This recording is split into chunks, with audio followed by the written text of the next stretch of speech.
ایک مولوی صاحب اپنی بیگم کے ساتھ بڑی ہنسی خوشی اپنی زندگی گزار رہے تھے۔ ایک دن مولوی صاحب نے اپنی بیگم سے بیٹھتے ہوئے سوال کیا کہ بیگم صاحبہ، آج مجھے کوئی ایسی بات تو بتا دو جو اس سے پہلے آپ نے کبھی میرے ساتھ نہیں کی ہو۔ بیگم صاحبہ کہنے لگی، آپ نے دل کی بات پوچھ ہی لی ہے تو ذرا سنیے۔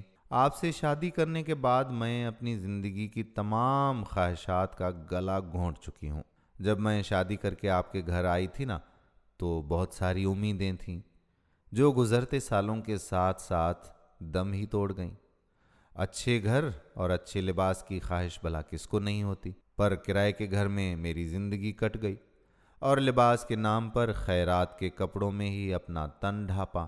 بیگم کی یہ بات سن کر مولوی صاحب تھوڑے خفا ہوئے اور کافی دیر تک بیگم کے چہرے کو دیکھتے رہے۔ پھر چارپائی سے اٹھ کر بولے کہ بیگم صاحبہ، مانا کہ میں نے دنیا کی دولت نہیں کمائی، پر اللہ نے مجھے جو عزت دی ہے وہ کسی خزانے سے کم تو نہیں ہے۔ بیگم کہنے لگی کہ مولوی صاحب، ایسی عزت کا بھلا کیا کرنا جس سے نہ ہمارا پیٹ بھرتا ہے اور نہ ہی تن ڈھکے، بس اب تو ان چیزوں کو سہنے کی عادت سی ہو گئی ہے، اس طرح سے اپنا من مار کر جینا پڑ رہا ہے۔ بیگم کسی صورت میں ان سے متفق نہیں ہوئی۔ مولوی صاحب کہنے لگے کہ اللہ نے رزق دینے کا وعدہ کیا ہے اور وہ کبھی بھی وعدہ خلافی نہیں کرتا۔ اللہ نے یہ جو ہاتھ پاؤں ہمیں دیے ہیں نا، ان کا صحیح استعمال کرنے سے ساری بنیادی ضرورتیں پوری ہو سکتی ہیں۔ ان سب کے بعد کسی چیز کی اگر انسان کو ضرورت ہے تو وہ ہے سکون۔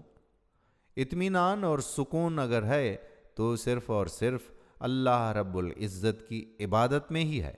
یہ بات ایک نہ ایک دن تم بھی سمجھ جاؤ گی۔ عصر کی آذان ہوئی اور مولوی صاحب گھر سے نکل کر مسجد کی طرف چل دیے۔ کافی دیر ہو گئی، مولوی صاحب گھر واپس نہیں لوٹے۔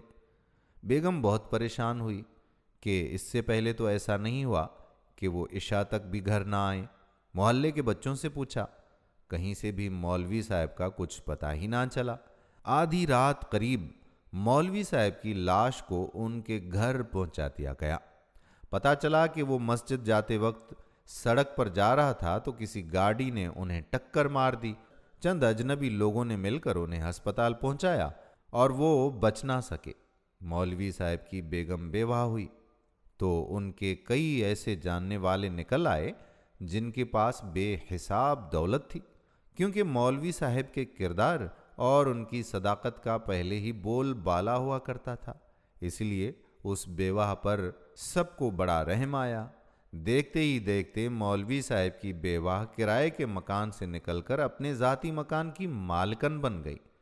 اب ان کے پاس گھر بھی تھا اور اچھا لباس بھی تھا، بچوں کے لیے بھی سب کچھ اچھا تھا۔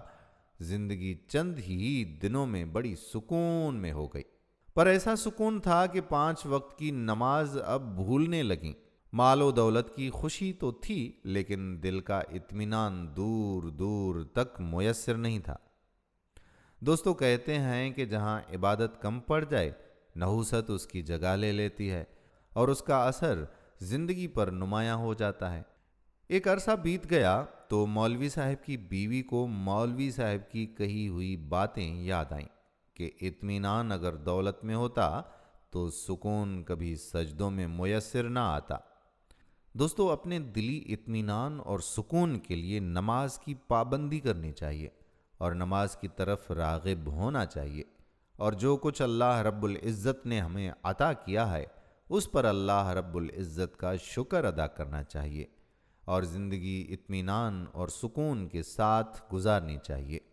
ہم امید کرتے ہیں کہ ہماری آج کی ویڈیو آپ کو پسند آئی ہوگی۔ دوسرے لوگوں کی زندگی کو تبدیل کرنے کے لیے یہ ویڈیو ان کے ساتھ شیئر ضرور کیجیے گا۔ آنے والی ویڈیو تک اپنے میزبان قادر بخش کلہوڑو کو اجازت دیجیے۔ اللہ حافظ۔